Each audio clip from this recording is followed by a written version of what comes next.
We are the foundation, bulletproof the hating from the plantation. We built the whole nation. We are the foundation, bulletproof the hating from the plantation. We built the whole nation. We are the foundation, bulletproof the hating from the plantation. We built the whole nation. We are the foundation, bulletproof the hating from the plantation. We built the whole nation. Foundational family, we got an exclusive. The Godfather of Reparations, the legend, Dr.Claud Anderson, has invaded Twitter space, making a rare guest appearance. And we have it right here for the Foundational family. Sit back, relax, and soak up the knowledge dropped by the Godfather of Reparations. Make sure to like, share, and subscribe.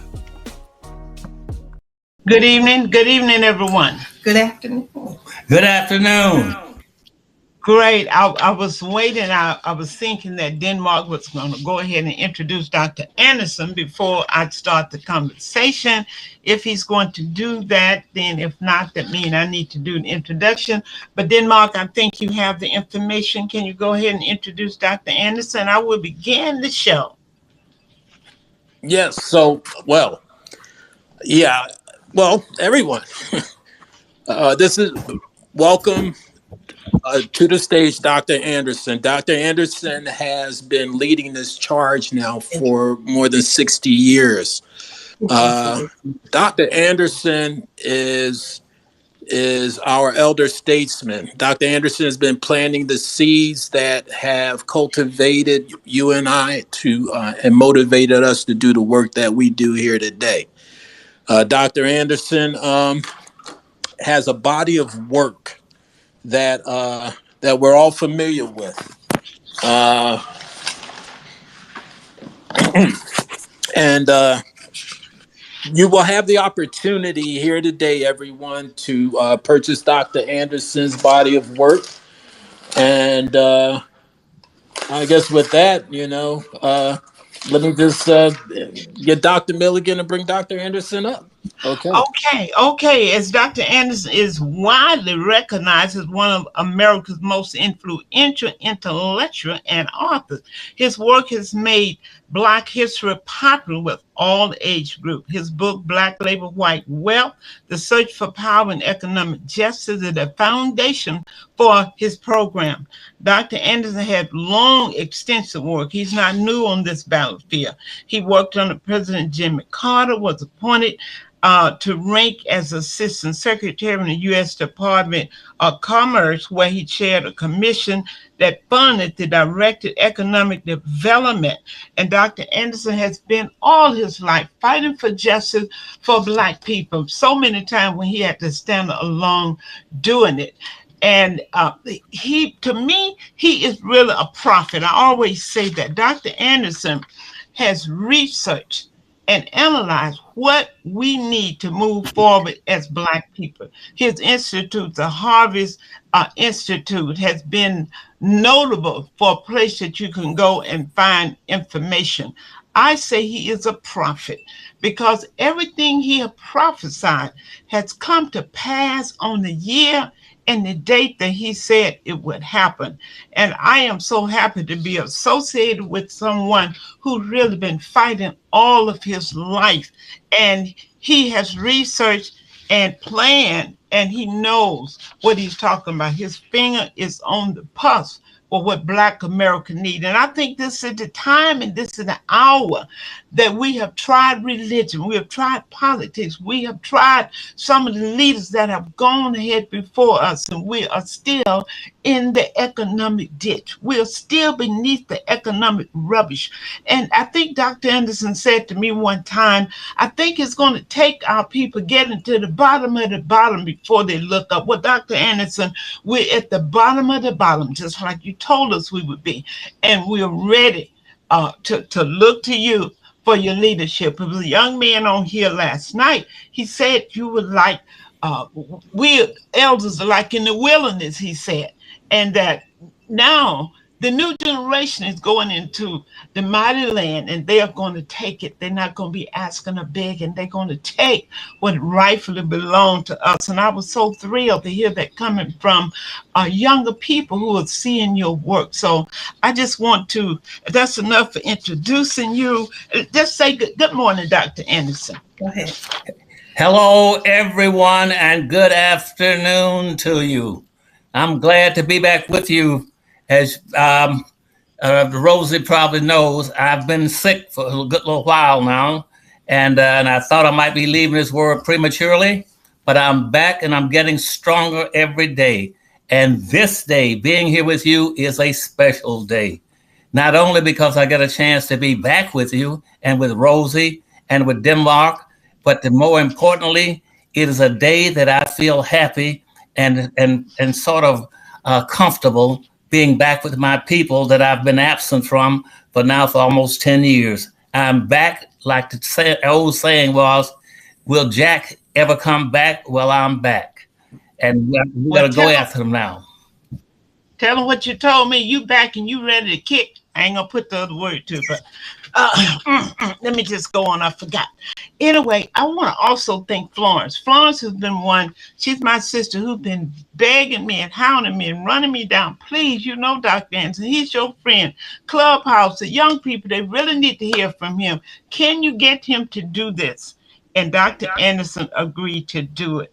So, folks, let me just tell you, Dr. Anderson still, he feels compelled, came back, compelled to discuss the new direction that we should take on today. There have been many who have said, is Dr. Anderson going to answer questions? I know you have a lot of questions. I know that a lot of people out there want to ask Dr. Anderson questions, but let me tell you something. Dr. Anderson recognizes your question. He knows the question that you have. That's why his most recent book, A Black History Reader, 101 questions you never thought to ask. You never got the answers to the question you need because you never thought to ask. And I promise you, all of those out there who had questions written down for Dr. Anderson, I can guarantee you among the 101 questions you never thought to ask, you will find those questions in his book and you will find the answers. Dr. Anderson said he's ready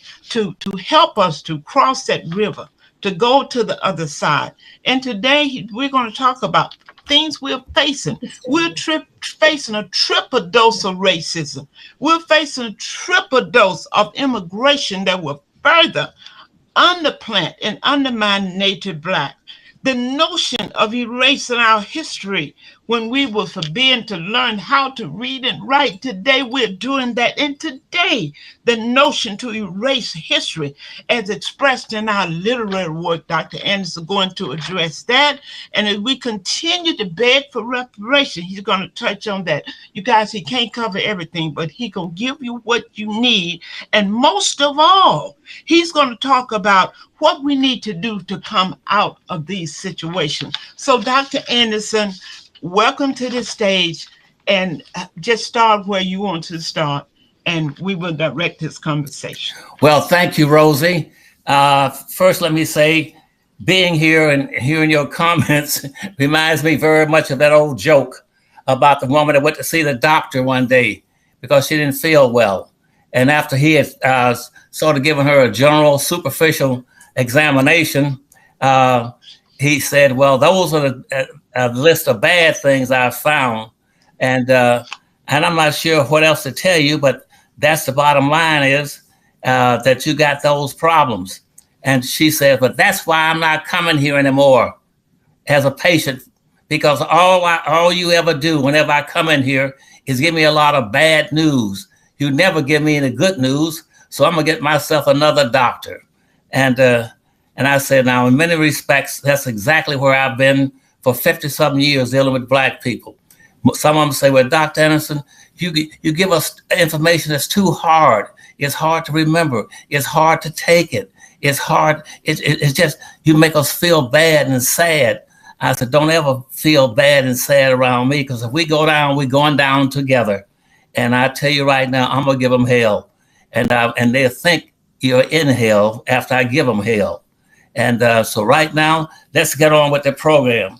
Now, one of the things that I'd love to hear you all recall is back in about 1975, again, when I was with the president of the United States, and I was talking to blacks about how bad our conditions were in this country. And I was saying, well, things are going to get worse, and they are going to get worse. And I said, one of the biggest things that's going to be a driver of your getting in a better, worse state than you are presently. I mean, really bad off. And she said, and they said, what's that? I said, immigration. I've been telling you ever since I've been giving speeches around the world, is that the primary driver is that's what you were slated into. And so from this point on, every time I make a comment that is one of the things that are one of our objectives in my books, then I want you to say amen to it. Now, one of the first things I told you about was that integration. Integration was cauterized back in 1790. It was the first law that Congress passed in this country to sort of break the news to the rest of the country that we're going to have a United States Congress. So the first thing that the congressional people did, they passed an act. And it was saying it's called the nationalization law, or the naturalization and immigration law. You can call it which way you want to name it. But what that says that this is basically a white country. And everybody comes here first of all because they are white. And there's nothing in there about anybody being black. And consequently, when you hear black folks say, well, a lot of black leaders in this country, and unfortunately, even that's a dubious answer, because we don't have a black leader. I'm not sure that we're worse off without a black leader, because most of those individuals in the last 100 years that call themselves leaders couldn't lead my dog to the outside woods to go jump into the park to urinate, because they couldn't even track him down. And we have no leadership in America at this time. This is one of the worst times in history. And so again, they would say, well, what was that act? What was that law they passed? I said a few seconds ago, it says that this is a black-white nation and only whites can come here. And one of the things that you all never did was to ask yourselves, why would they only invite whites here? Because what they had planned to do intentionally was to do a thing that our black leadership has never picked up. And that is, they're going to intentionally use slavery as a thing to redistribute 100% of all this nation's land, minerals, weight in terms of money, resources, and things like who would be exempt from certain things and who would be the primary targets, those who would get preferences, and so on, and privileges, and every one of those things was straight and directly to whites. What whites? European whites. And we've always called them, by reading white books, well, they were the Pilgrims coming to America in the search of freedom and religious opportunities. That's why they were coming to America. That was one of the biggest lies ever told. They came here because your so-called founding fathers for this country intentionally invited them here and told them to come to America. And I need you over here. And those leaders were people like George Washington and Alexander Hamilton and a whole bunch of other, George Mason. They said, come over here and we need you to be a part of a management class. And what management is going to do? Well, what we want you to do is the founding fathers will get all the ownership of almost everything over here and get enrichment. And we want you all to come over here as managers. And so they asked all the whites in various countries throughout Europe to come to America. And they said, you come here.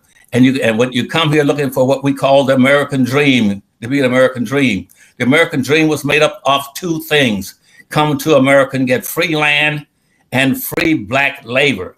That is the basis of it. That's why my first book says your major problem when you get here, and but unfortunately, those people never read my books, and that is black labor, white wealth, black labor, white wealth. And they told a lot. Our second lie was that, well, you know, those are poor people. They don't have anything in Africa. They are poor. Again, that was a second lie.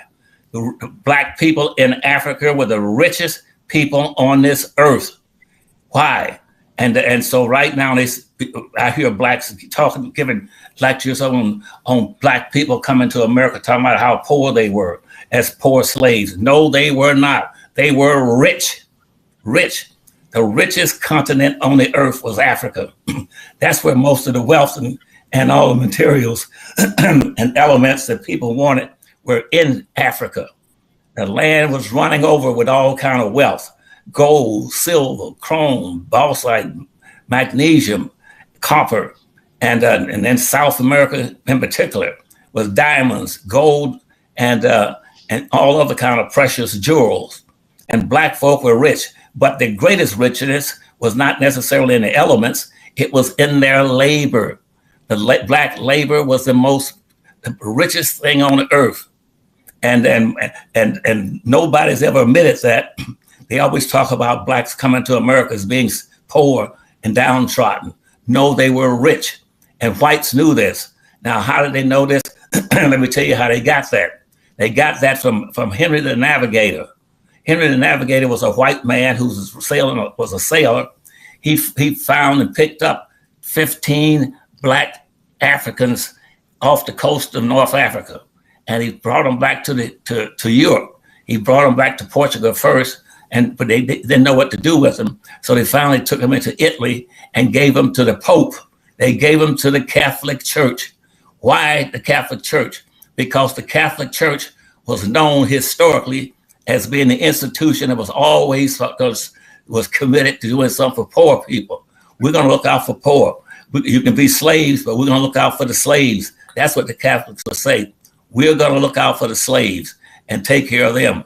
And at that time, there were a few slaves and Indians that had been enslaved down around South America and down around Mexico. And so they adhered to that line that the Catholics would look out for the poor. Now, and so what Henry the Navigator did, he gave the Catholic Church those 15 blacks. And that was about 1445. And they kept them in the Catholic Church up until about 1488. And what were they doing? They used them as labor. And the Catholic Church assigned them cleaning details, and where they clean things all around the area so white folk would not have to do the dirty work. They also assigned them to be protectors, like police and military people. And 1 second, please. Oh, that's good water. And slow it down, Doc. Slow it down. Okay, I'll be glad to. So what they did, the Catholic Church assigned those 15 blacks some special duties. One was to be the janitors in the Vatican. They were the janitors in the Vatican from about 1445 up to about 1488. But in 1488, here's something that happened for the first time that brings a third big lie to white folks' lips. At that point in time, the Catholic Church under Pope Innocent in 1488 came up and gave a public address to all the European Catholics. And what he said to them is that, I want you all to know that slavery has always existed to some degree on the earth. Now, whites like to say that today, those black folk weren't the first slaves. No, they were not. But by the same token, at that point, Pope Innocent says, well, we're going to change that qualifying factor or those factors for who can be slaves. They say historically on the earth, there are only two ways you can be a slave. One, you can be a slave because due to your personal indebtedness, that you owe some personal individuals some money or something, and you had to repay them. And if you did not pay them in a timely fashion, they could then use your indebtedness to enslave you. That was the first thing they've been using historically on the earth, was your personal indebtedness to someone. The second thing was that if it was a religious persecution, if someone else differed from the Catholic Church was so strong at that point, they could enslave you and keep you enslaved, but help you in a minimum way to survive under slavery. That was the second thing. And the third thing is that for enslaving human beings was called if you were a prisoner of a war, W-A-R, war. And so consequently, for none of those three reasons did black folk qualify to be enslaved. But Pope Innocent changed that. What he said was, let's add a third thing. This time we're going to do something. Let's add color. We're going to add color to it. And so at that point in time, they threw that in. So they had four things that could qualify you to be a slave. Those three things I just said, plus your skin color. Now, this is critically important. This was in 1488, about 5 years before Columbus came to America. What they said in the white history books, that he discovered it. That land had been there for millions of years. He didn't discover anything. But when he went back to Europe, he told them he had found the land over there, and the land was not very well inhabited, and that only had a few people around there, like Indians, that were on the land, and that could be used to help solve the problems of Europe. So in the early 1500s, about 1502 or 3, Europe was undergoing a massive economic downturn, just like the one we're getting ready to go into now. And the downturn was so bad that people were starving to death. And those that weren't starved to death, they were being robbed to death by the legal system over there at that point in time. And so, and that created, and they also crime and diseases were running together across Europe. In the early 1500s, Europe was a bad place to be. And so the king and queen of it at that point says, I know what let's do. And we got all that land over there. He addressed it as America. Let's try to use that land and those slaves that Pope Innocent pointed out. Let's try to hook those two things together. And they did hook them together. They created what's known now as capitalism. Capitalism. Capitalism means what they meant is to own and control the land, the technology or the machinery, then use other people's labor to enrich oneself. That's called capitalism. And you hear some black people right now at the universities honoring capitalism, saying we need more capitalism.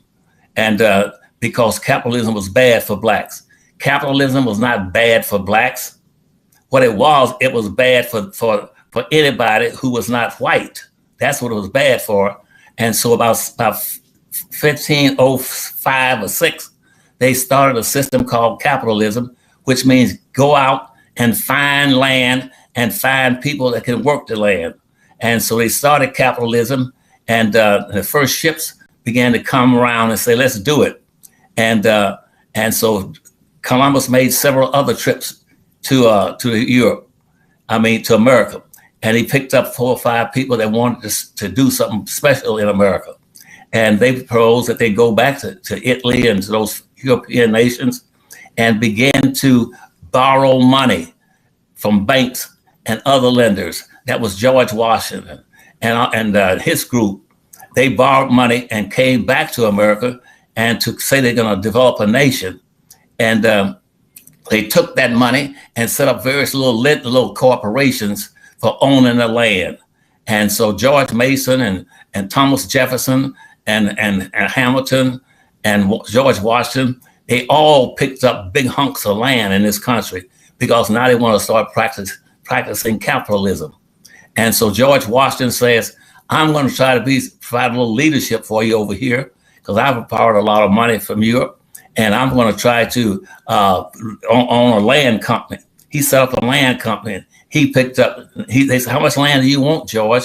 George says, give me 100,000 acres of land. And they said, okay, you got it. And when he got 100,000 acres of land, Thomas Jefferson said, well, if you're going to give Washington 100,000 acres of free land, I want 100,000 acres of free land. He got 100,000 acres of free land. And back in that time, another fellow, the one that made that special ride, and what you read about in the history books and the white history books, riding across the country to say the British are coming. The British are coming, and so and by voicing a concern or alertment for the rest of the country, they said, we reward you. How much you want? And they said, well, he said, give me at least 65,000 acres of free land. And those three people taking the land in that number created a drive for land ownership under capitalism in this country. And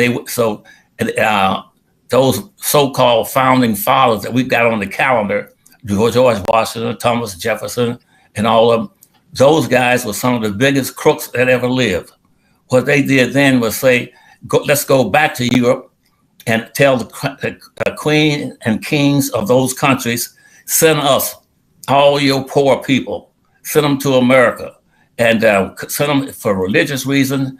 And they first said they would call them pilgrims when they come here. And the pilgrims came here. What were the pilgrims coming for? To say they're going to come start a new religion in America. That was a lie. They came here and they practiced that little religion for less than about 2 years. Then at that point, they found out everybody was getting free land, including the founding fathers. And they decided no longer do they want to be pilgrims in this country. They say, forget about all that pilgrim stuff, talking about turkeys and for Thanksgiving. No, let's get land. And so they started applying for land. Dr. Anderson, I'm going to cut you in a few minutes to switch reels because you have so much we need to get in for today. Do you mind if I just kind of switch reels every now and then? She's asking, do you mind if she switches I want to switch every now and then? Because she got more stuff she want to talk about. Oh, yeah. Is that Rosie? That's Rosie. Okay. Yeah. Dr. Anderson, what I want to switch to because okay, Rosie, you're right, and thanks for stopping me because I would have talked about that for about another 20 minutes. To Christmas. I know. So go ahead, Dr. Anderson. Since so many people in this country, Black people, we have so many names, Black, colored, African American, all of that. But I really want you to explain to our audience the importance of their Blackness. The exceptionality, as you explained it at one time, I thought was so precious because people just don't know where they want to be and who they want to be called, but they're trying to move away from Blackness. And it's something about Black that even in the political arena, people will address everything but Black. So can you just speak a little bit about exceptionality of Blackness so that we can feel that Jane Brown said, I'm Black and I'm proud? Yeah, I will be delighted to, my sister Rosie. And see, what Blacks are being called now is African American. That is an insult to Black people. Most of them don't know it. Jesse Jackson started that way back during the Civil Rights Movement, suggesting we should be African Americans. We are not African Americans. What Black folks should be riding home on to fight back as a strategy to block white racism in the country. And I'll explain what racism is in a minute. You should not be calling yourself African American. You play right into white people's hand. You say when you slap Africa in front of Black, because that's what they wanted you to do. Starting about 1840s, what white folk wanted when they saw there was a lessening of an interest in slavery, and they felt Black folk were getting a little up and they might want to get out of slavery. They said, well, what we need to do is name them again African Americans. They picked up that label and started trying, well, we'll send them back to Africa. And they went to the presidents and they asked them, say, if we had to give up Blacks, what would we do with them if we had to give them up for any reason?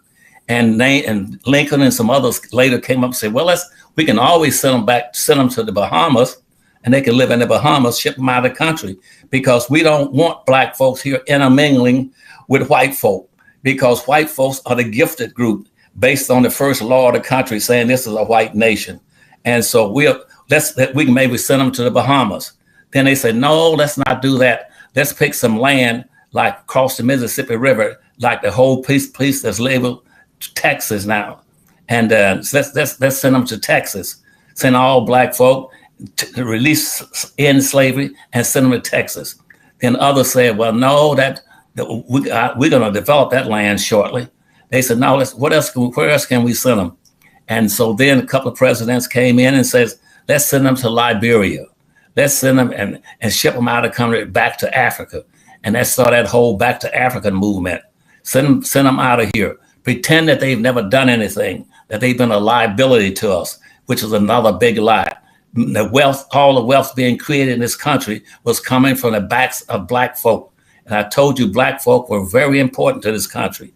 The backs of black folk was like American Express card or Visa card.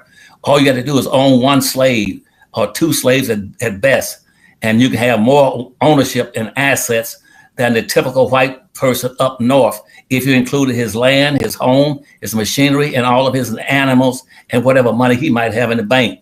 The greatest generator of wealth at that time was the back of a black slave. And so they wanted to make sure that they keep blacks in here. So they said, no, we can't use that. And so they didn't send any blacks. They sent a few blacks and a few volunteered to go back to Africa or to Liberia. And most of them wanted to stay here. And so, but in the meantime, after those first 3 or 4 ships had landed here and had dropped off their cargo of blacks from Africa, after that, we did not have any more blacks from Africa. As a matter of fact, the last ship to bring in Africans, blacks directly from Africa into America was in 1808, because in the Constitution that they drew up in 1809 and approved in 1889 was that slavery, commercially hauling slaves in, would have to end by 1808. The last one pulled into Alabama and dropped a load of slaves off. After that, they could not raise slaves. Could not bring slaves into the country anymore. And so consequently, every black, and here's a major point that you gotta remember, is that every black in America, since that time, 1808, there were no more African Americans coming to this country. Every black walking this grounds in this continent, on this continent, he was not an African American. He had become a Native American. He had no knowledge about Africa. That 99% of the black folk in this country right now were here before 99% of all other human beings that are on the earth in the Carolina, in America right now. That black folk on the earth, walking the grounds, they were here before all other people.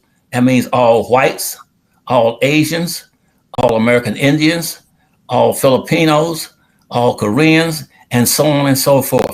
Black people, 99% of all the black people in this country are natives. And I want you to start calling them natives. They are not no African Americans. They have no connection to Africa unless they want to go there for a trip, a vacation sometime, just to go over there and look around or go over there and go through a few ceremonies.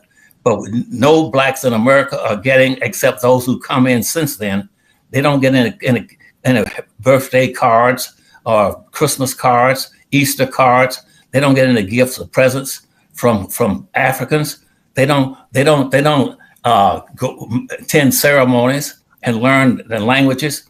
Like, for instance, in Nigeria, there are over 200 languages, 200 languages and 200 different ethnic groups, black ethnic groups over there, just in that country alone.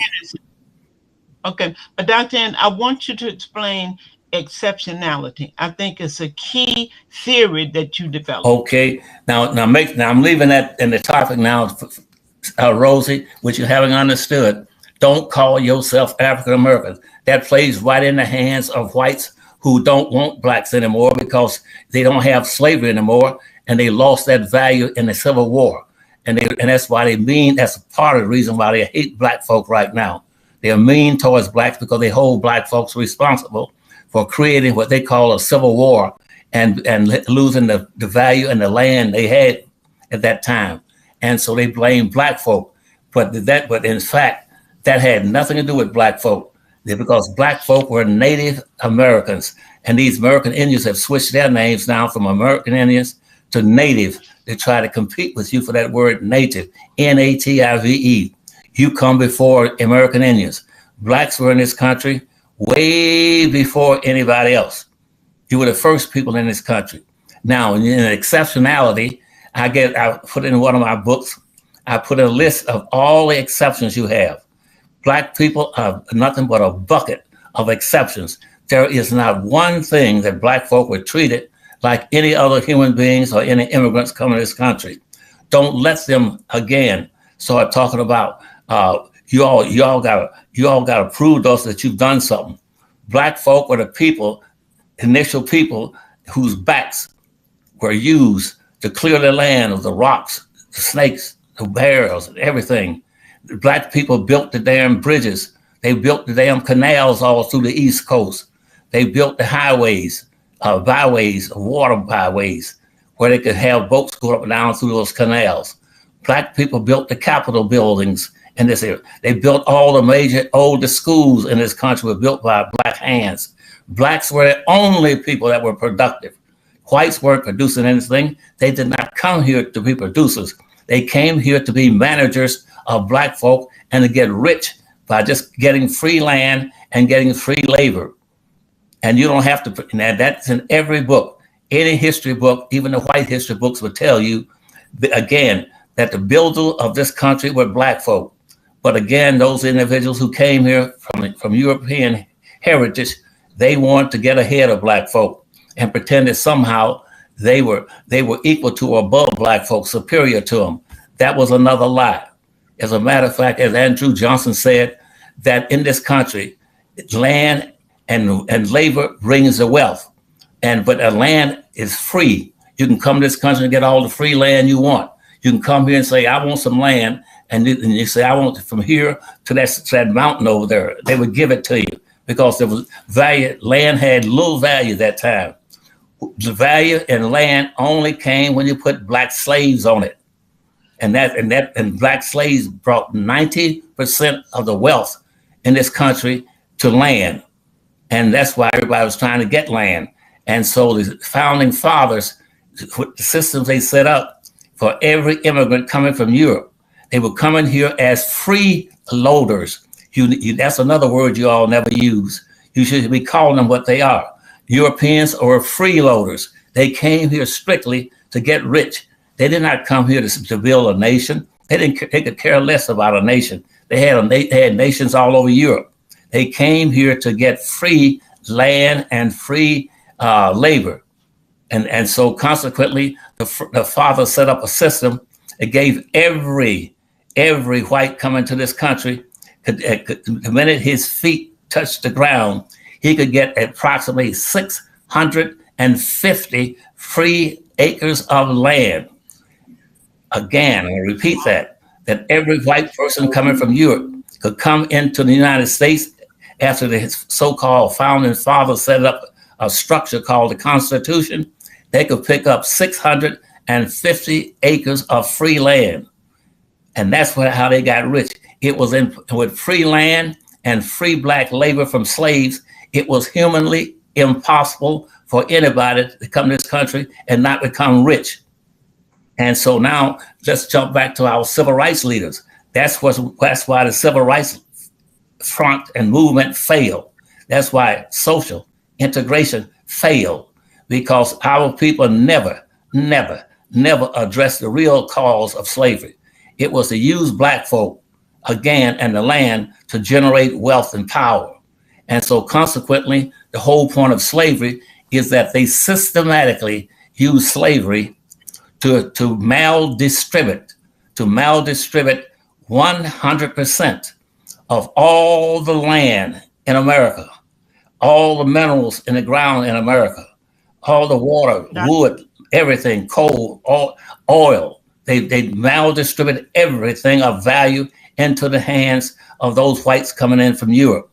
And Okay, Dr. Anderson, can I cut in and ask you another yes, question? you most certainly can. You most certainly can. And I'm gonna let me keep quiet for a minute. Go right ahead. Why is it that Black people tend to sympathetically and empathetically align themselves with other people? Like I heard a lot of Black folks saying during, I think it was Katrina or other areas, where, you know, we have sympathy because we are referees. I've heard Black refugees. I've heard Black folks say they're refugees. I hear them when you talk about immigration and when we talk about what's happening now with people coming into this country.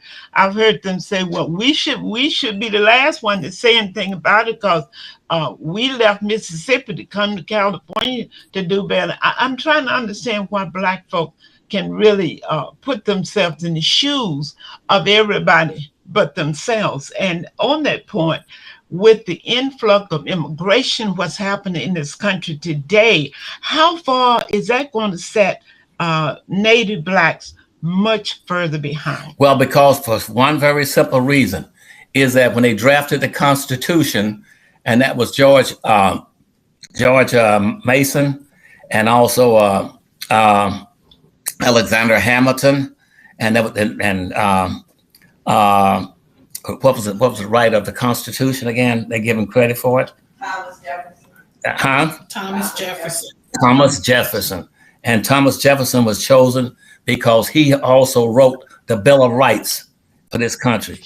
And they all commented on his writing ability and say, you're an excellent writer. You have a good way of writing and saying words that just touch our hearts. And so we want the three of you all to write up a constitution. And so out of 57 people attending the Constitutional Convention in Philadelphia, they chose those three people to write the Constitution. And so, and Thomas Jefferson did most of the writing, and they wrote that. But he used what his trick was. He used trickery to write it because nobody else wanted to be involved because they couldn't figure out how to do it. They were saying among themselves, how do you write a constitution about all these wonderful things that they learned in Europe about? We talk about freedom, fraternity, love, and care for, and all opportunities and Americans' dreams and all that. How did they do that?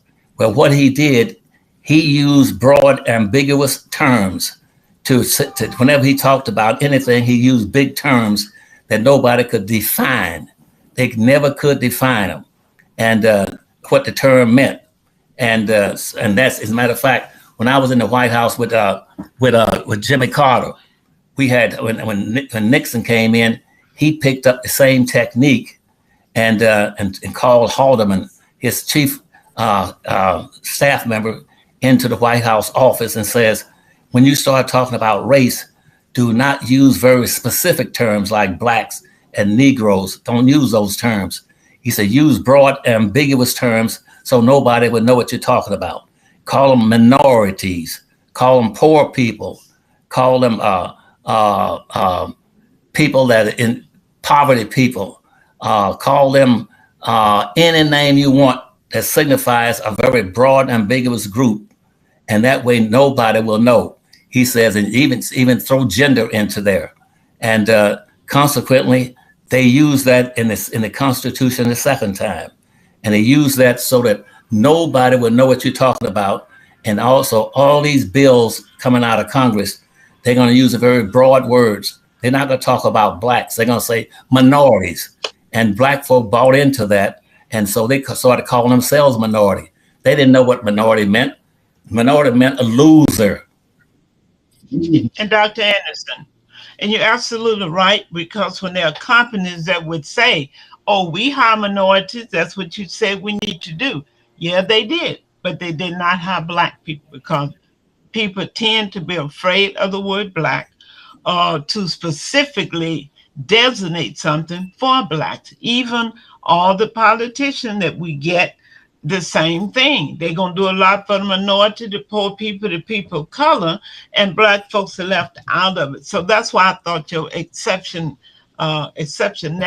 theory was so great, because no one has gone through what Black folks have had to experience, and no one has made America, the wealthy, did not get rich off the backs of other people. So I believe when we accept the fact, the exceptionality, and don't align ourselves to say we are all minorities, we all came from this or that. So that's why I'm glad you mentioned on that. Let's move down to reparation.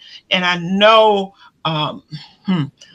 there's been so many opportunities for a portion of reparation that we never got and we didn't fight for. That's the Black Farmers Initiative, where money was allocated but not appropriated but not allocated. I remember the years that your organization, and you headed that, was fighting for money that we should have gotten from the 1865 treaty. So now we are up again across this country with different organizations looking at and studying. Nobody else had to study, but they got to study whether we should get it or not. So what's your thought, and round it up kind of shortly, because I want to get to some other points, but what are your thoughts on that? Because I want you to talk about what it is that we need to do right now to move. Well, one of the first things we need to do is understand the terms that you're using. Do not play in a game of win or lose using other people's language. In other words, if you go to the casino and you don't know anything about playing the baccarat or whatever you're going to do, don't play the game with using their cards. The cards are marked. The dice are loaded. The machines are rigged against you. They've always been rigged that way. And that's why they go all the way back. For instance, you mentioned a lot of the broad terms they use, like, as you said, minorities. Then also they use the word immigrant. They say, well, we are all a land of immigrants. That's a lie. As I told you a few minutes ago, 99% of the Black folk in America were not immigrants. They would not. Immigration put a zero quota on Black folk coming into the country as immigrants. You could not come into the country as an immigrant. You could come into the country as a slave. Immigrants came in through New York port up there with the Statue of Liberty. And when Black folk came in, they came in as slaves in either in the Baltimore Harbor or Boston Harbor or down in South Carolina on those offshore islands. All the islands and offshore of the United States were for slaves. That's why when you talk about and General Sherman recommended that in fighting the Civil War, instead of having all these Black folk who had been liberated by war following him, he says what we need to do is give them 40 acres, a mule, and $100. And that recommendation came directly from the radical Republicans, saying that there's only two things that a Black person can be in America. He can either continue being a slave, or he can be he can be free. But to be free minimally is impossible to make him free if he doesn't minimally have 40 acres and a mule and $100. That's what Sherman said. He said, so all those islands off the shore of South Carolina, Florida, and Georgia, and North Carolina, and Virginia, those islands should be going to Black folk. And also they gave them to them from Hilton Head Island to Simon Island, to John's Island, to all those islands, Amelia Island, all the way down in Florida. All those offshore islands were given to Black folk because, and here's some of the trickery that they use. And when they started the Indian Bureau, not the Indian Bureau, Indian Bureau. Indian Bureau was set up to copycat off of Black folk. And right now, Rose, as you said, I got lawsuits in right now trying to get reparations for Black folk. I've been trying that and spending millions and millions of dollars out of my own pockets to just try to help Black folk with that. And even though not one wealthy Black or wealthy white has ever given me a penny in 30 or 40 years, that do help black folk. Not one penny. But Dr. Anderson, I've always wondered if you couldn't make a treaty good, which was the 1865 treaty, then what does it say about the laws of the United States? Well, right. See, but the United States law was based on the Constitution that was written, as I told you earlier, by Thomas Jefferson, George Mason, and Alexander Hamilton. They wrote the Constitution up then and used all those very broad and ambiguous terms that excluded black folk by using these broad terms that everybody, all people, the black folks, they know what they're talking about. Hear somebody screaming from a platform. We represent all people. And Justice, don't let them run those games on you. You be very specific and always say to yourself, we speak strictly as Claude Anderson does, that he's not against anybody. He's not a racist. He wished he were a racist, because if you're a racist, you must be a part of the group, the class that owns all the resources. A black person cannot be a racist. Say that again. Say it again. A black person cannot be a racist. It is impossible, because a racist is an individual who's part of a group, a class group that owns and controls all of the resources. And ever since slavery, that when they maldistributed all the land, the money, the wealth, the minerals, and all the privileges and rights and all this into the hands of the white society, black folk have never owned more than 1/2 of 1%. You haven't got enough wealth in your possession right now to fight a war against a gnat and win. It is impossible for you to win a war now under your presently crafted construct, which means black folk are in exactly the same position you were in 1861 when the war broke out. You have not moved one iota. I don't care what those religious groups in the South and those religious families keep talking about. We've come a long way. You have not gone in the way. You have gone backwards. You had more doing segregation than you got now. All social integration did was allow you to enjoy the fruits of an illusion, and with a pretense that you're enjoying something that belongs to you. You own nothing except 1/2 of 1%, which means nothing.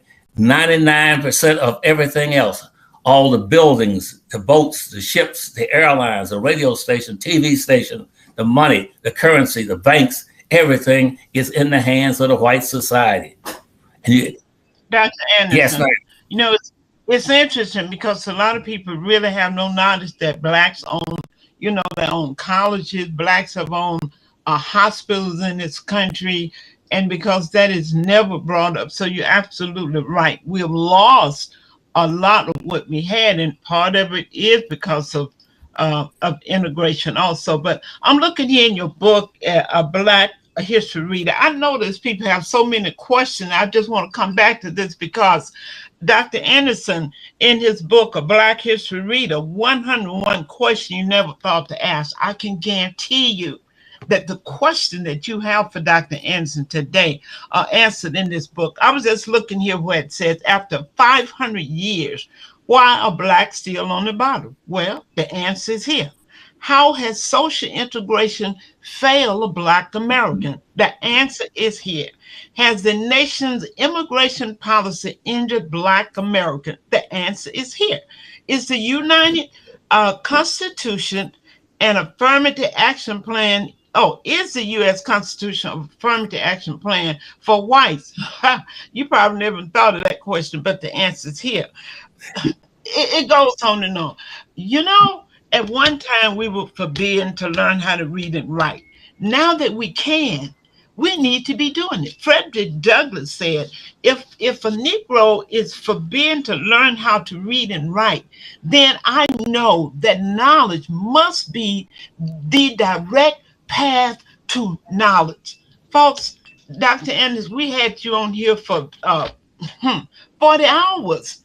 You couldn't give the information, but you put it in the books that they can read it while you're here or when you're gone. Powernomic, the national plan to empower Black America, changed my life. Showed us just how powerful aggregation is. I mean, so I'm just saying that to say it is so important for your work, and it's so important. Number one, these books should be in all the libraries, should be in all the schools. Why they're not there? Because we have not pushed and said to the schools, this needs to be in your curriculum. So because it's for our people. Well, Rosie, let me answer that for you, because see, right with this guy now who is running for the president of the United States, DeSantis down in Florida. The only reason that's being raised as an issue through him and through others across the country is because of me. I've told Black folk ever since I got into politics 50 or 60 years ago that the only person that's going to get out there and stand up for you and fight for you, it will probably be Claude Anderson. The rest are playing games and taking care of their own self-interest. They're either doing it by expressing themselves in the vein of what white folks want to see. They want to see Blacks as entertainers or athletes. And so every Black entertainer and Black athlete, he's looking out for his own welfare, and he takes and use your money just like white folk take their money from you. He'll take that money and get himself about 15 or 20 expensive cars, 3 or 4 houses, and like over there, go there, she'd have a house in almost in the states. And they use that. But the fact of the matter is that Black people right now cannot fight anything. They have no money or wealth because whites keep denying them wealth by saying, oh, why should we give you our money that I worked hard for?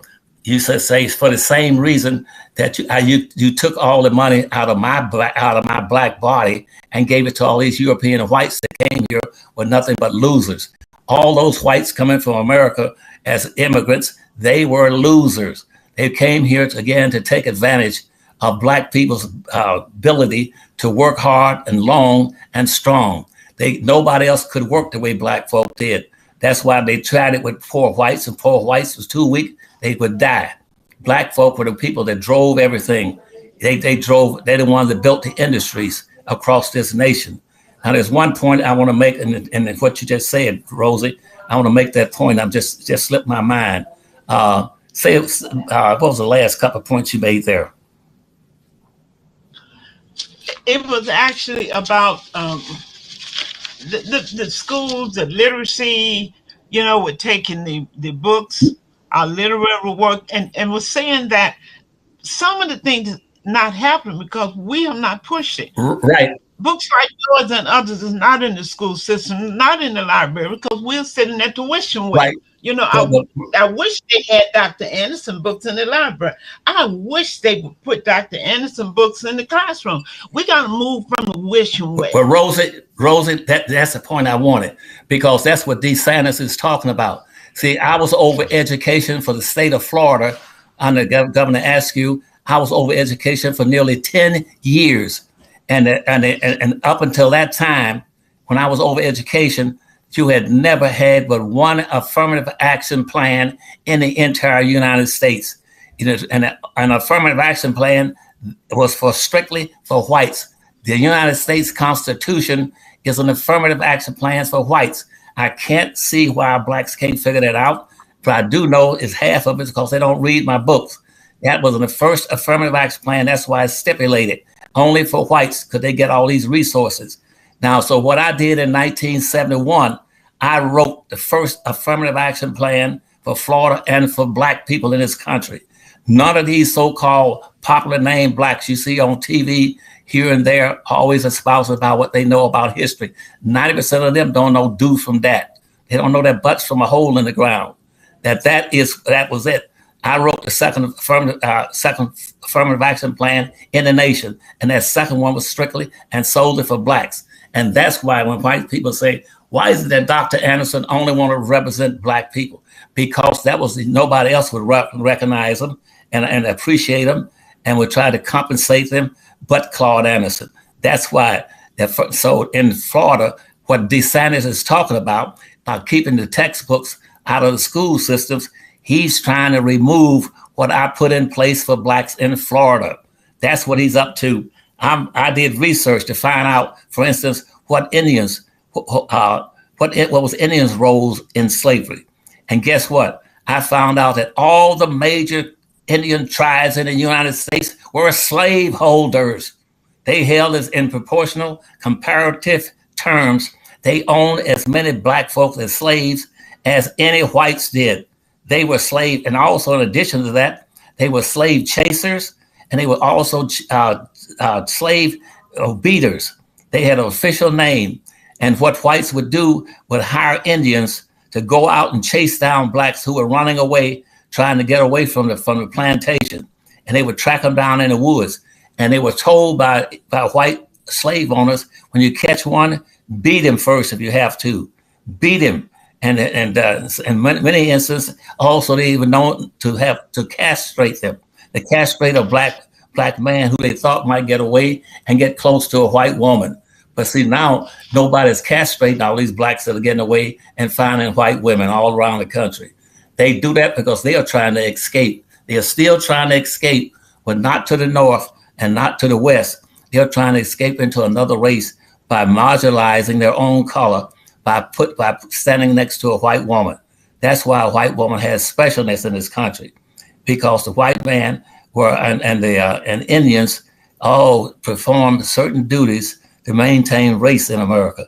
And so DeSantis want to get rid of those books. And my question for black folk is, why do you allow it? Why do you allow it right now in the country, across this country? All the textbooks are being reviewed by white crediting agencies. They read every book to see if there's anything in there that will elevate black folk. My books are the only books that's not designed to hurt anybody's feeling. It's designed to give you facts and figures and names and dates and places that no one else would give you in history, because most of them never knew it. That's why 2 of my books, Dirty Little Secrets, got in those 2 books alone, I put in over 1,000 factoids, little short stories about things that they never knew about black folks' contribution to building this nation. And so rather than saying, let's teach those secrets into elementary schools for the young black kids so they'll know that they were contributing people, they were positive people, they were special people. I tell black folk every day, you are special, you're exceptional. Don't let them put you into any broad categories. You say, if you're going to do something for me, don't put it into a group. Don't talk about diversity. Diversity came from slavery. Right now, the popular word is every business is talking about. We believe in diversity. Now, you got to be an idiot to say you believe, and you're black, saying you believe in diversity. And any black you hear saying that, you can hang a sign on his back and on his butt saying you know what he is, because diversity came from the 1710 slave code. They wrote a slave code back in 1710 to define the role for whites and to define the role for blacks. And in that they said what a black person could be and what a white person could be, and they could not mix them. For instance, a black person could not look down on a white person. A white person could not recognize black with Mr. And they had always called a black person by his first name. They could never let blacks and whites look out the same window. Black people could not play games with whites. You could not be on the same sidewalk with a white woman. It goes on and on. That was called a Diversity Act. So, and Dr. Yes, ma'am. Well, they also use the word, they're colorblind. That means they're colorblind, so they don't see color. They don't see black. Right.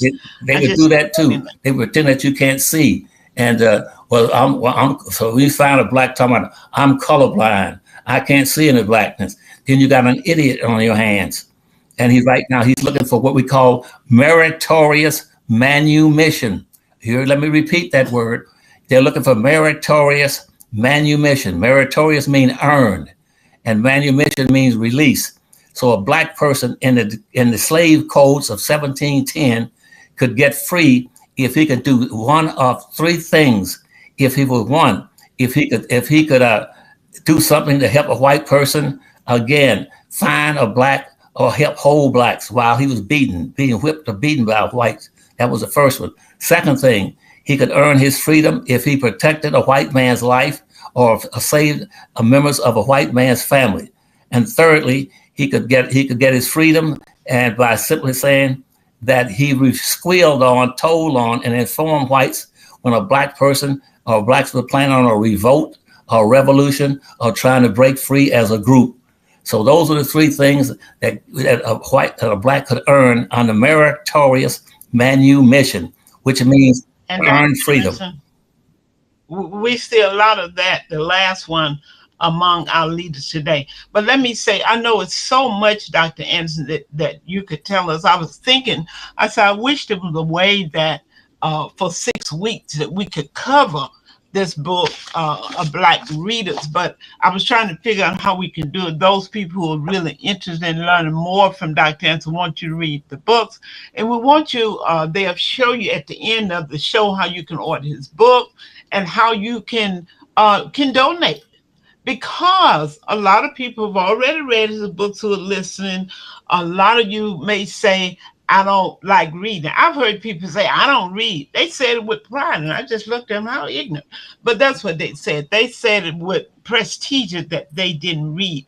But I was thinking, I said, for this kind of knowledge, I mean, it's worth its weight in gold. If people can pay $2,000 to go and see Beyonce and all these people, certainly they should be able to dish out, say, I'm put $1,000 up just for you to send the books to somebody who want to read but don't have the money. Folks, I'm telling you, freedom and knowledge, the good knowledge, the real knowledge that you need is not going to be free. The junk you will always get. I know they have other contributions, some other things that Mr. Denmark, I want to thank him so much, him and his group. You guys, this is so awesome to have this platform. Thank Florence for telling me that you guys were hungry for this.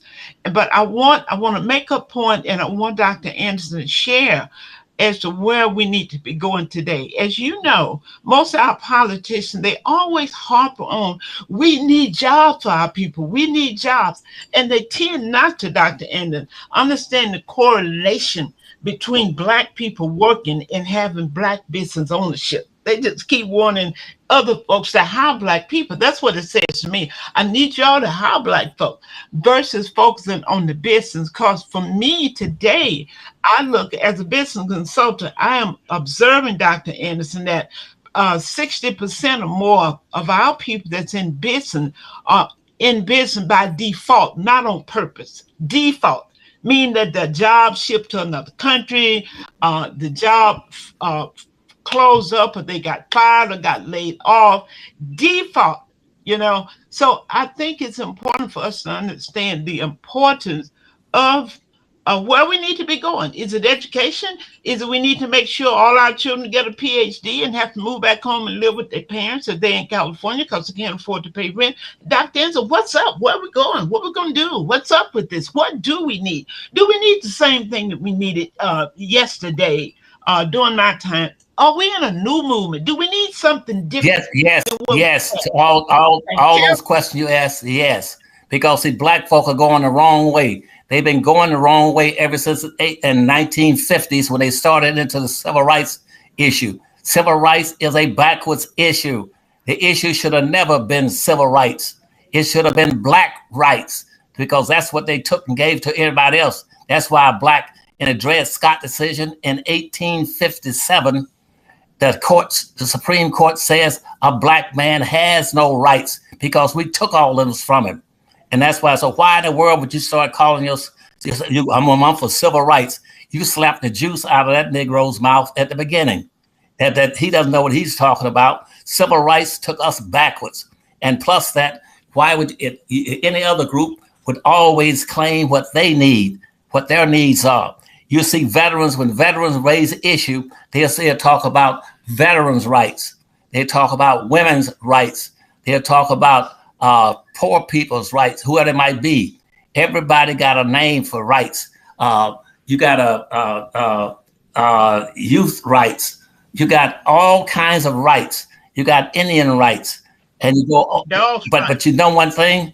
I have never, ever heard a Black person say, I'm not interested in all these other rights, because we know that Blacks' rights under the Dred Scott decision, the Supreme Court took away Black folks' right. You Blacks have no rights. then they accept the Constitution that was written in 1861 by the radical Republicans, those few white Republicans that was trying to say black folks need rights. And so black folk, instead of get up talking, I represent civil rights, why don't you go out and say, I represent black rights? And so when you represent black rights, then if you're going to give away money, make sure it's designated specifically and solely to black folk. Quit trying to match Hispanics with black folk by saying this is for blacks and Hispanics. Why? Hispanics were the third largest group that enslaved black folk. Hispanics were the ones that brought all those black folk to the Caribbean as slaves in all those islands. That was Hispanics. The Hispanics were the ones that in Cuba, that 80% of the population was black, but they were all slaves down there and they're still in those subordinated conditions. Black folk must say, don't talk about black rights. I don't want to know about anybody else's right. Don't come telling me about handicap rights and all that. We got handicapped people just like everybody else. Now, what I want you to do is this. I want you from now on, never use very broad, ambiguous terms when talking about your self-interest. So talk about yourself and your people, not anybody else's. Don't be running around every time these immigrants come in here. There's always a bunch of black folks leading the march down the street to get more immigrants in. Immigrants are diluting you out and wiping you out. Immigrants come in here now, like the Hispanics, and they get rights that you don't have. That's why Cubans were able to take over the Miami and South Florida in a matter of, with the Mariel refugees, in a matter of about 5 or 6 years. They took over all of South Florida. They took it over economically. Black folks should be talking about building black communities just like they built Cuban communities down there. You got Little Havana and Hialeah, and those Hispanics will say, we don't deal with anybody else's issues. And if you want to deal with us as Cubans, you got to come into our community and you got to speak Spanish. Why is it that anybody can walk into a black neighborhood anytime they want to and talk about anybody's issues? And when they get off the boat on an airplane, the first place they are sent by our old government is to a black community to put up a business. Black communities now are running over with everything but black businesses. And what those businesses do, and here's another word for you have to remember. They are blocking your business opportunities, Rosie. That's why you have so few black businesses. Back in 1920, in 1920, black people had 20 times more businesses than they got today, because in that time, nobody was blocking black businesses because they had mulattoes in there with them. And mulattoes found out that if they let people classify them as being black, even though they were mixed, that they would get shut out. So in the second census that was taken, that Creole and mixed blacks pulled out and would not let them count them in the census. And that's why we lost about 20 million blacks got lost in the census in 1920, because the mulattoes did not want to be counted with black folk because black folk were not playing to win. And right now we got to pull all these blacks together. That's why I talk about racism is a team sport. You must play as a team, or win as a team, or lose by default. Do not let anybody separate you. Do not let these people keep talking about we got to focus on gender issues. You cannot focus on gender issues and help black people, because white folk also set that up. That's why as soon as the wars ended and they stopped bringing in slaves, they designated Florida, Georgia, South Carolina, North Carolina, Virginia, and Maryland as slave-producing states, where if you want a slave, you don't have to bring them in from Africa now. You can just simply go into those states, and what they do there, they were licensing brothers, and state on every plantation had 1 or 2 men they called studs, that they were primary responsibility was to impregnate every black woman to have a baby.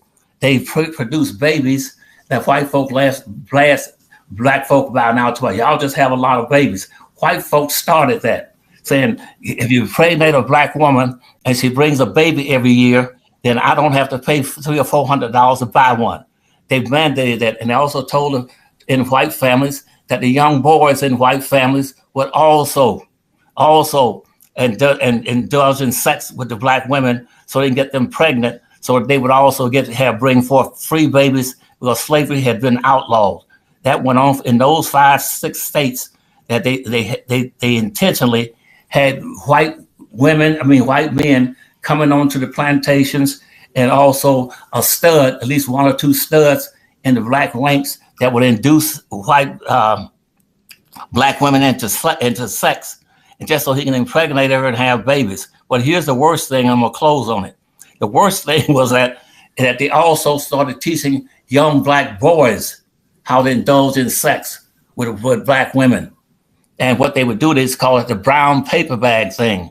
And what they would do is that they would take if they don't have a paid free slave on the camp plantation to indulge in sex with all the black women, they would now take young boys and do it. And what they would do is that they would put a sack, a bag over a black young boy's head when he gets to be about 15 or 16 years of age, and then push him into a room where his mother or his sister's in that room in a bed naked. And then he would indulge in sex with with his own sister or his mother, impregnating her, even though he's a black boy. He would have a bag over his head and face, and so would his sister and his mother. And she would not know who she was indulging sex with, and the young boy would impregnate her or his own sister. And that's where that word S-O-B came from. S-O-B. That means when I say you playing a dozen talking about my mama, and that's why you're an S-O-B. That means son of a what? And that's where that came from. That came from slavery with white men and forcing young black males to go to bed with their own mothers and their own sisters and produce babies that the white man can now have free babies coming on as slaves. Well, Dr. Anderson, I know what you've shared today is the first of hearing for a whole lot of people. Have never heard a lot of this. And you guys, I promised Dr. Anderson, they promised that they would stay on for an hour. And you see, I've kept them far greater than that. But Denmark has someone who want to make tribute to you. So Dr. Anderson, stay on for those tributes, please. You want to hear what some of the people have to say. It's just been so awesome. I can't thank you enough for doing this. Every time I hear you, I learn something new. So I'm going to hang tight a little while to listen to some of the tributes also, because I have to jump off for another 12 o'clock interview with someone else, but not as important as Dr. Anderson. That's why I stayed over time. So again, I want to thank you. And Dr. Anderson, if you want to do a minute of closing remarks, and then Denmark is back to you. Dr. Anderson, you have a closing remark? Yes. I'd like to ask all of our listeners to try their best to get out and buy those books, because DeSantis down in Florida saying Anderson's books are the only books in history that did critical analysis of every aspect of racism in America. And racism never existed until after those races were started by Pope Innocent in 1488, but again in 1859, that's when racism came into effect. Racism came out of the Civil War. That was when everything, almost 100% of everything, had been transferred into the hands of the dominant white society or immigrants coming into this country. They were getting everything that should have gone to black folk. In those days, immigrants are still coming into this country from Ukraine, any place, or from Africa, or any place other than Africa, and getting free benefits that black folk are being denied. The benefits that should be going to blacks don't go to them. That's why even Biden, who got into the office with Harris on the black vote, got $3 trillion to do something for black folk. He hasn't done one single thing for not one. Same thing that Obama did when he was with Biden.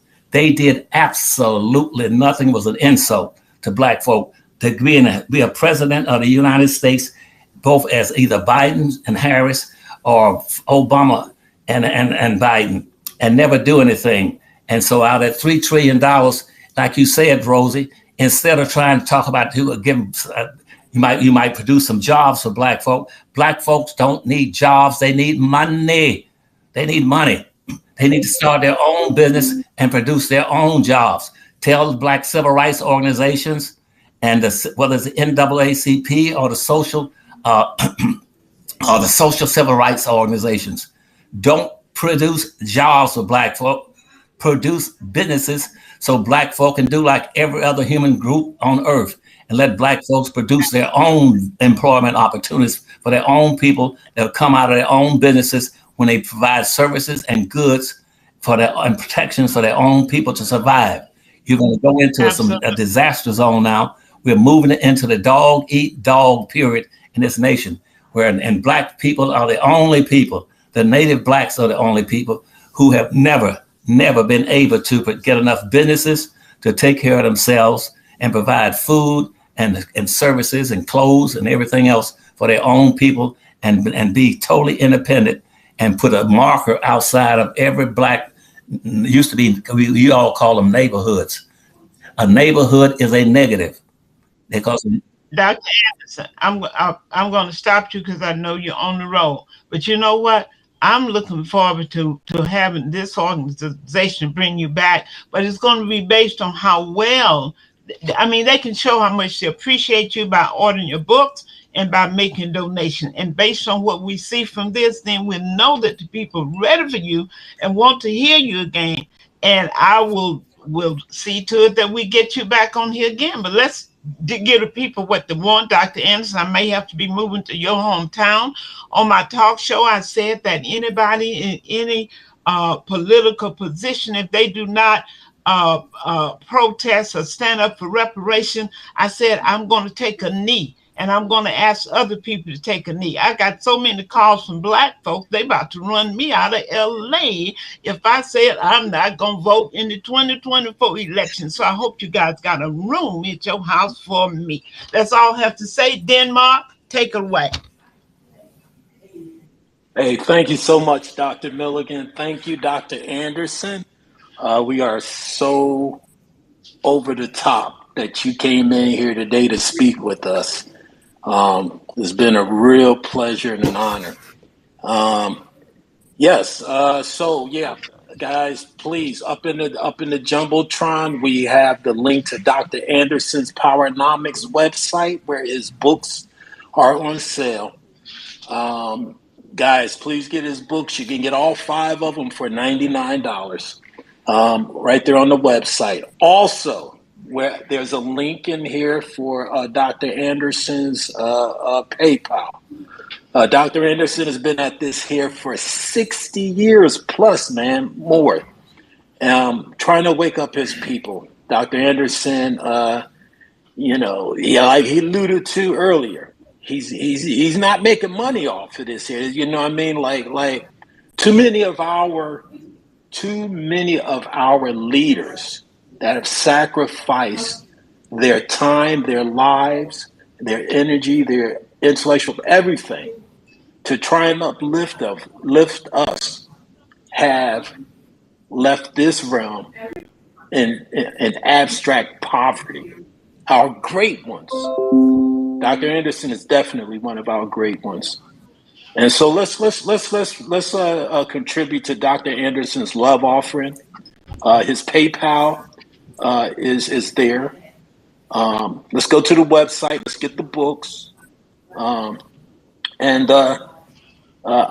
pleased to hear that Dr. Anderson could possibly come back another time and speak with us again. You sound real good, Doc. You sound excellent. And so yeah, guys, let's do that for Dr. Anderson, our esteemed. Yes, I'll be glad to come back, Denmark. Oh, that's great. Okay, you guys heard it here, live on Unfiltered, Uninterrupted.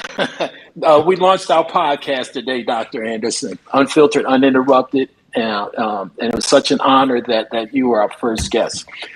So anyway, Yeah, guys. So I'm going to turn this over to Rock right about now, and then Rock's going to turn it over to Miss Giselle. Go ahead, Rock.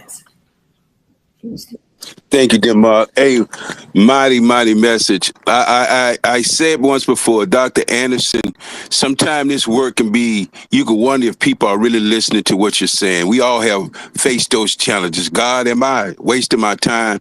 But just the fact that you're here today, I said you're like Moses and you were speaking to deaf ears back in the day, but you planted great seeds. Now you're speaking into the Joshua generation. We are the ones, we're the warriors that have taken heed to your word, and we're buying your books and following your lead. And I just want to let you know that we are the ones that you've been looking for. So let's stay connected and make this thing happen. As Denmark said, up in the Jumbotron, make sure that you get your books. I remember hearing Dr. Anderson say once before that non-blacks were the people that were buying his books the most, and he wrote them for us, but other people are using what he wrote for us. So today we're going to show him that no, we are the soldiers, we are the Joshua generation, we are the ones who have put into scholarship and found out stuff and ready to take this to the next level with his guidance and with his help of doing this, right? And we want to make sure also that you guys sow into his life. Like many of y'all have his books, many of y'all have his product, many of you have listened to his word. We watched all the videos, and now we have opportunity to sow into his life. You know what I mean? So this is our brother, our elder, our friend, one of our leaders, that we actually get to speak and hear his voice while he's still in the land of the living, right? So we want to acknowledge that he is our brother and one of our four leaders, right? So at the end of the day, y'all just do the right thing and bless his family, bless his wife, Joanne. Thank you so much for allowing him to be a part of our lives and your family. We want to bless y'all and make sure you're covered. And if you ever need us, hit Denmark up and he'll rally up the soldiers, and we are there. So with that said, I want to pass it to Miss Giselle, and thank you so much for imparting it to us today. Let me say one thing in appreciation of what you just said, and also remember that Boyce Watson, he's also a very strong advocate of Powernomics, and he does a magnificent job of trying to keep us all linked together and teaming up. And also Dr. Ken Harris over the Black Booker T. Washington Foundation. He got 367 Black businesses already lined up. Okay. That's great. And Sister Sean is here in Washington, D.C. She keeps a big allowance in her heart for blacks in and around Virginia and Washington, D.C. And she always pushes things for them. She has her own little radio show. So love those three people, in addition to take some of that love away from me and just give it to them. And because I love them and appreciate everything they've done all these years to help me. Okay. We hear your words, sir. Thank you. Hey, thank you, Rock. So, we're going to turn it over to Miss Giselle. Miss Giselle is going to facilitate the tribute portion here. The four people who have worked with Miss Giselle to do this for you, Dr. Anderson, and then we'll be closing out. Go ahead, Miss Giselle. Take over, please. Is that it? No, they're going to do a tribute. Okay. Y'all said too. I gave them permission to do that. Yes. So we're going to go to the tribute for the final tribute. So we're pulling to the stage. The first one is Carter. Who was the first one? King Carter. Is he in here? Is he here? I don't think he is. Yeah, I just went by the list. Yeah, he's not. He's here. I know he came in the room. You might have to tell him to raise his hand so he can come up. Can you raise your hand, please, King, if you're here? I tried calling him. Raise your hand, please, King Carter, if you're here. While he's coming up to the stage, we can do Miss Coop. Miss Co-op. Okay. Hey, Sister Ish and Brother Big A, would y'all mind scanning the audience for King? I don't see his hand up. Thank you. Yeah, I'm looking for him. And you said Mrs. Co-op. I don't see Mrs. Co-op with a. Please, look, if they on the list, please raise your hand. I found her. Please raise I your found hand. Oh, her. there we go. Okay, got it. All right.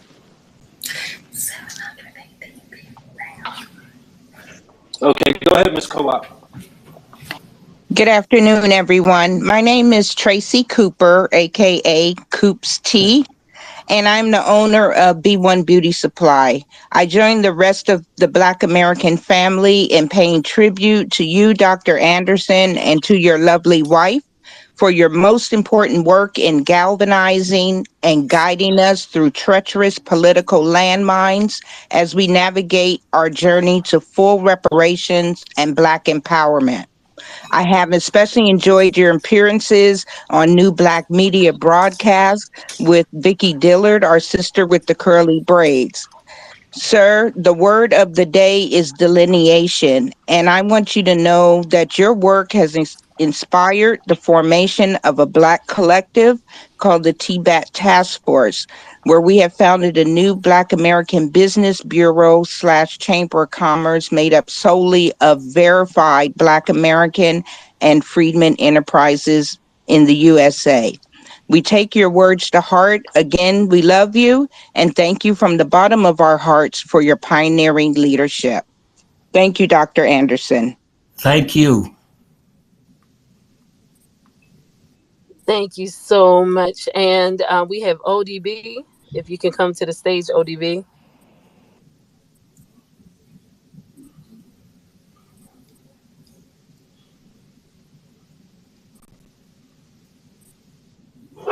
Yeah.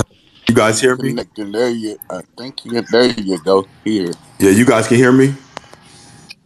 Yes, All Yes, sir. right. sir. We Yes, can we hear can. you. That's great. So, what I have written is Dr. Claud Anderson. I really appreciate the fact that you have been a trailblazer for Black Americans.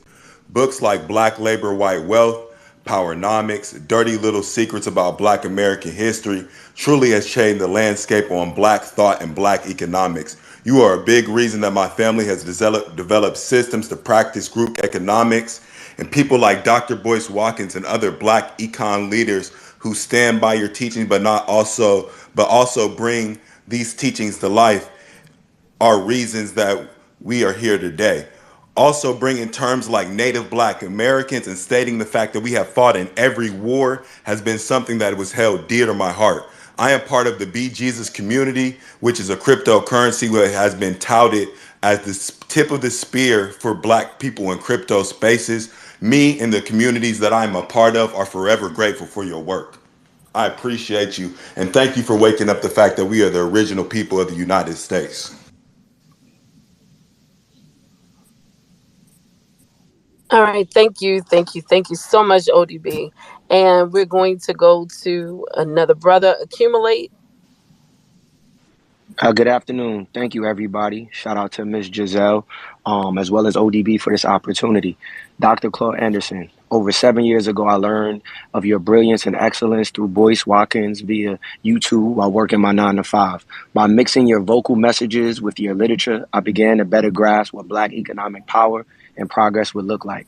Already active in my community by volunteering with grade school students, I use your messages in combination with my own book to assist in switching the perception and thought process of our youth and adults alike. Along my journey, I also use my self-taught knowledge of cryptocurrency to further close the gap in finances with anyone in my community that would listen and be willing to participate in the lessons, strategies, and maneuvers developed.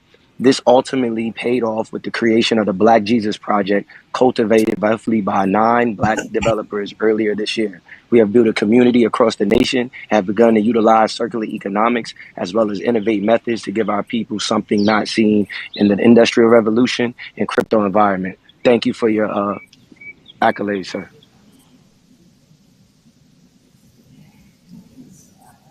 Thank you so much, Cumulative. And we had so many other people who wanted to speak. Did you But forget me? no, I didn't forget you. That's Okay. not, if we got the whole order, but Denmark said the last 4. So, and I Yeah, wanted, let CC go since King isn't here, if you don't okay, mind. good. Okay, good. So there we go. And she was next in line for that also. That's what I was going to ask. Go ahead, CC. It's on you. Okay. Um, my name is Connie Collins. I consider myself a very fierce advocate for Black American freedmen. This is just a joyful, joyful space. Thank you so much, Dr. Claude Anderson. To you, the honorable scholar, promoter of group economics, and businessman, Dr. Claude Anderson, I salute you and honor you. I salute you for having the perpetual for fortitude and courage to speak, advocate, and successfully fight for descendants of American chattel slavery. You, Dr. Anderson, reinforced in me the need to be a cultural team player. I try as much as possible to put culture before profit by buying Black American freedmen first. And whenever I'm having a difficult time finding, a freedman-owned business that I need, I hear your voice in the back of my mind saying, team power equals wealth and power. I ask that all within earshot today in this space honor Dr. Claude Anderson by purchasing his book, Powernomics, and his other books, and make it our brown print for success and freedom, true freedom. Dr. Anderson, you say practice group economics. I'm with you, and I think the rest of the space is peace, love, and reparations to you, Dr. Claude Anderson. Absolutely. Thank you. Okay. I'm sorry. Go ahead. Yep, Denmark. And if you want, we could. I was the last one to speak, but I can actually give my spot to someone else. If Whatever but you prefer to do. like, yeah, I was saying there was a couple of people that wanted to send their love to you, Dr. Claude. You mean so much to so many. Hey, So I just want to make sure I'm not just real going to quick, interrupt the King space. Is Claudius. it okay to let them speak? Oh, wait a Denmark. minute. King Let Claudius. King come up. Let Yeah. King come up. Bring King up. All right. Okay, good. Oh, he's back. And that's King is Yeah, going to be the and last definitely. one. Yeah. Good. Bring King up, please. All right.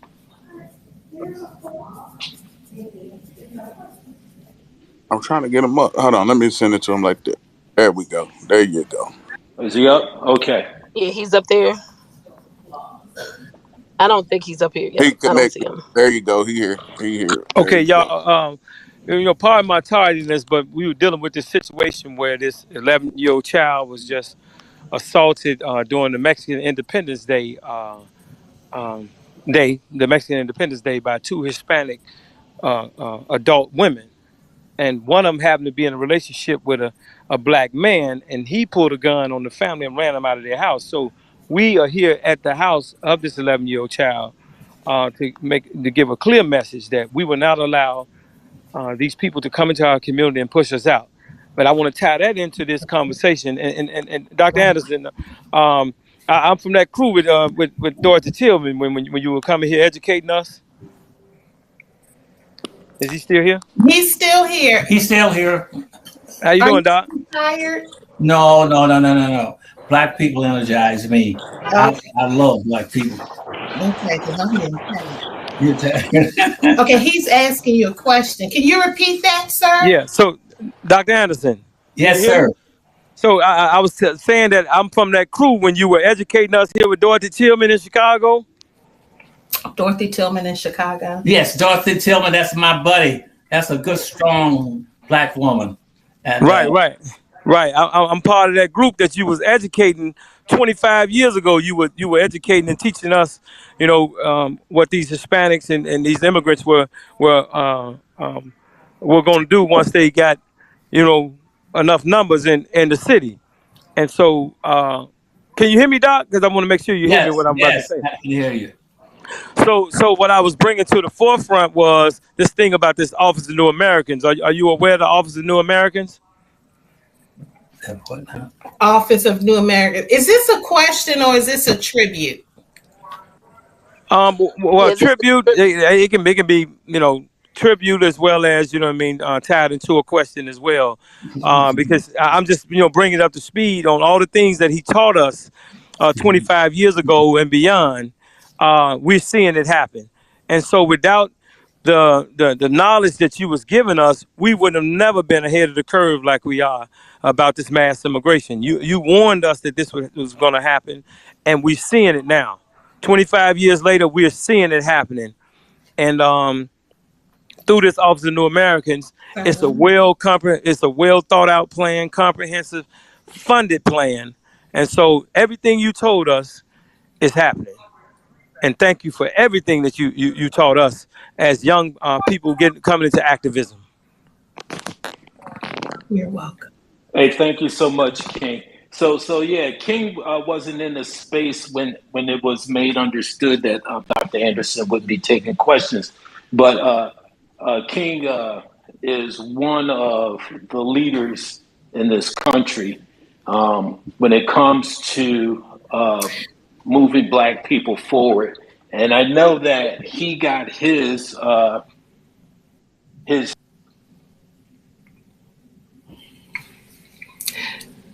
Denmark? a lot of his inspiration came from Dr. Anderson. Can you hear me? Yeah, we can hear you now, but this is Jessica. So it's going on 2:45 here. And so I don't want to drain Dr. Anderson. Oh, okay, and I understand that. Okay, so yeah, okay, you guys can go ahead and bail out. We're going to continue the room for a minute. Thank you guys so much for coming, and Dr. Anderson, thank you so much for sharing your message with us. We greatly appreciate you, and we look forward to possibly doing this again in the near future.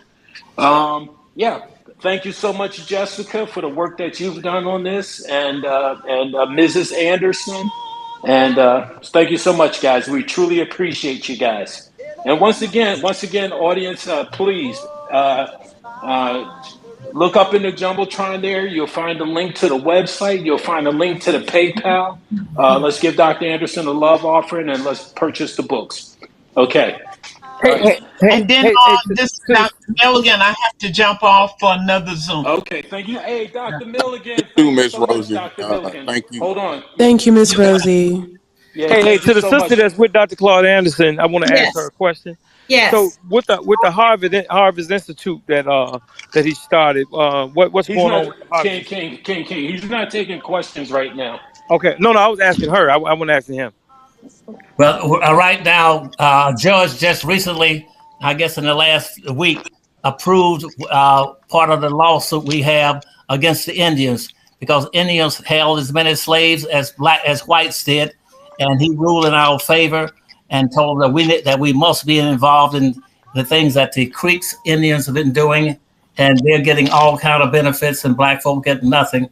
But worst of all is the fact that Indians participated in enslaving us, and they are getting all kind of benefits for nothing. They have not earned the benefits they're getting from the United States government and coming out of the Black taxpayers' pockets. What that got to do with the Harvest Institute? We got a lawsuit right now in with the United States government. Oh, okay. Demanding that Black folks be treated in all manners. So is the Harvest Institute is still up and running? Yeah, we're still up and running. Yeah. And we're still in courts fighting right now, and we've been fighting for maybe about 15 to 18 years. Good Jesus. HarvestInstitute.com.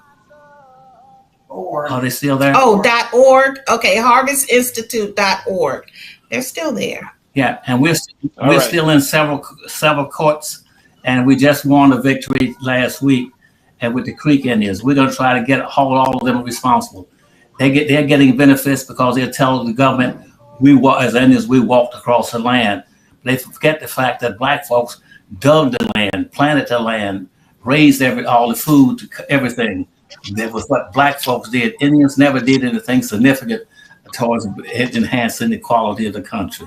It was Black folks that did it. And Indians were out there lynching and chasing Blacks down, and they got paid. Indians got paid $25 for bringing back every runaway slave to the white man. And if they couldn't bring him back with live, if you bring him back dead with his scalp him and bring him back, you can get $22 for bringing his hair back. Jesus. Okay. Shut up, Dexter. What about the Black people being 99% of the Black Americans being the original American Indians? He couldn't hear you. And here we are with the question. No, we're not taking questions, so please. We're not taking questions. Yeah. We're not doing any more questions. Okay. Hey, Dr. Anderson? Sir? Yes. we're gonna let you go now. Okay, we're gonna keep the room open, but you guys can feel free to get on with your day. Thank you, We Denmark. appreciate you. Thank Thank you. you guys so Thank you much. so much. Thank you. Thank you Thank you, so guys. much. And did you want to go back to the commemoration, Demarc? Yeah, Last month, or did you? I think that was. Hey, listen here, everybody that's in the room. Once this room closes out, we're going to be opening up uh, a breakout room. It's going to be titled Dr. Anderson's Breakout Room. I will be opening that up in a couple of minutes here. And we're going to go in there and chop it up about what we've heard here today. We're going to go through the information while it's still fresh in our heads and have that conversation. So, yeah, Mr. Zell, let's go ahead and do that. One I second, think that was, Denmark. yes, sir. That's gonna probably be the closeout once she finished with that. Do you want to give your thanks to the crew and everything, or Oh, how you want to do? absolutely.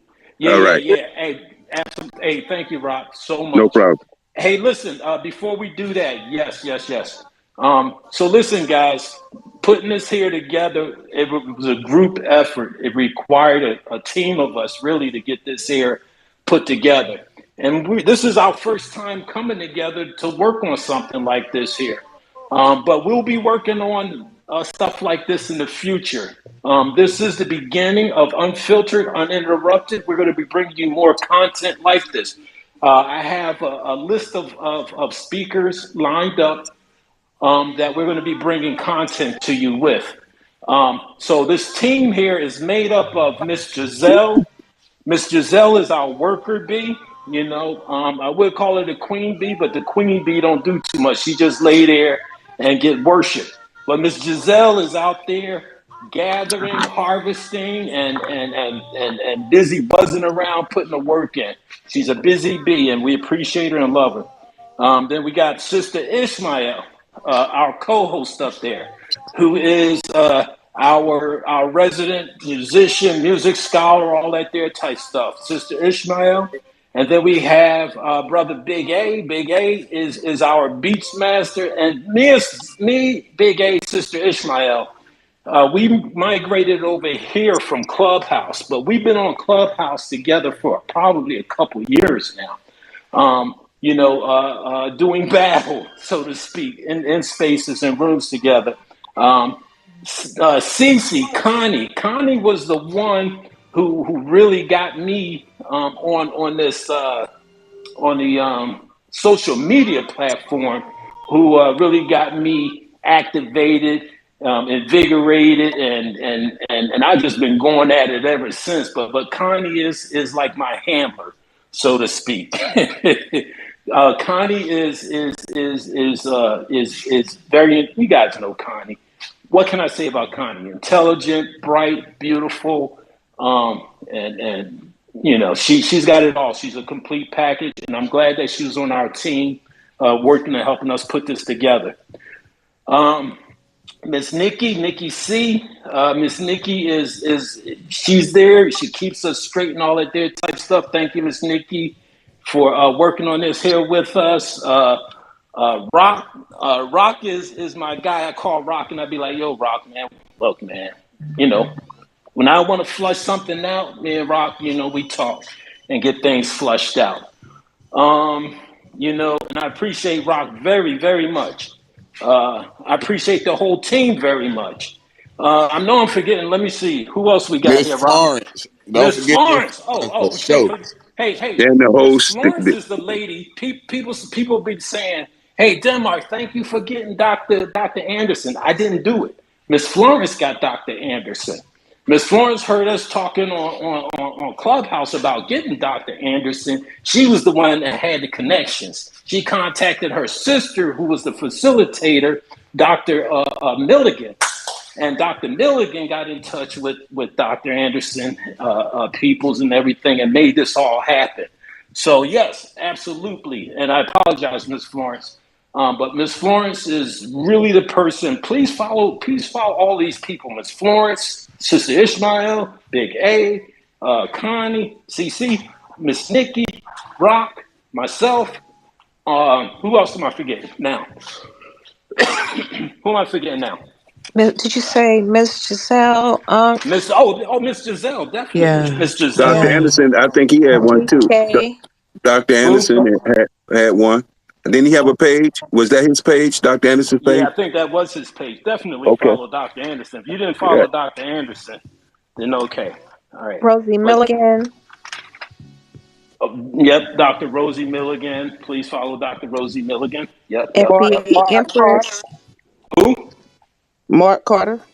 Oh, Mark Carter. Oh man, Mark Carter is the guy. Mark Carter is the guy, right? You guys got to get to know Mark Carter if you don't. But Mark Carter is the man. I don't know what else to say about him. I don't know what to say, but definitely follow Mark Carter. Definitely follow Mark Carter. You guys are in for a treat once you get to know Mark Carter. Bliss, BT, Cash Games. I see him in the audience. Okay. All right. Yeah, all those people there too. All right. Yeah, definitely. All right, hey guys. So listen here. We're gonna go ahead and and April showers, all those people. All right, guys. She means All right, business. April. Who? She means Who? business. She does. She does. Oh yeah. Bless. That's If you Bless. don't know April, let me tell you, don't fuck with April. Okay. No, I If you meant don't know April. she means business is in a speaker.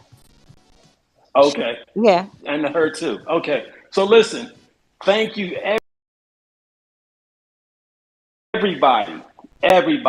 God bless everybody. Hey, listen, we're going to get on with a couple more tributes, and I hope you guys hang around because we want to do the breakout room where everybody will have an opportunity to participate. You know, like, let's have this conversation. Let's chop it up. This is what Dr. Anderson wants us to do.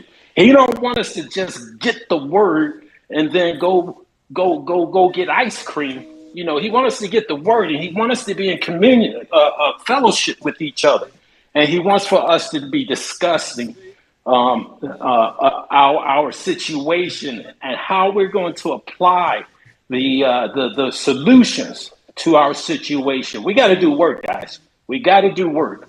All right. So hang around. We got a couple more tributes to go because this is being recorded. And Dr. Anderson will be reviewing this recording. So we want to give the other people an opportunity who prepared something to give their tribute to Dr. Anderson. So go ahead, Ms. Giselle. All right. Now, next up, we have our sister, and she means Biz, who is on the stage.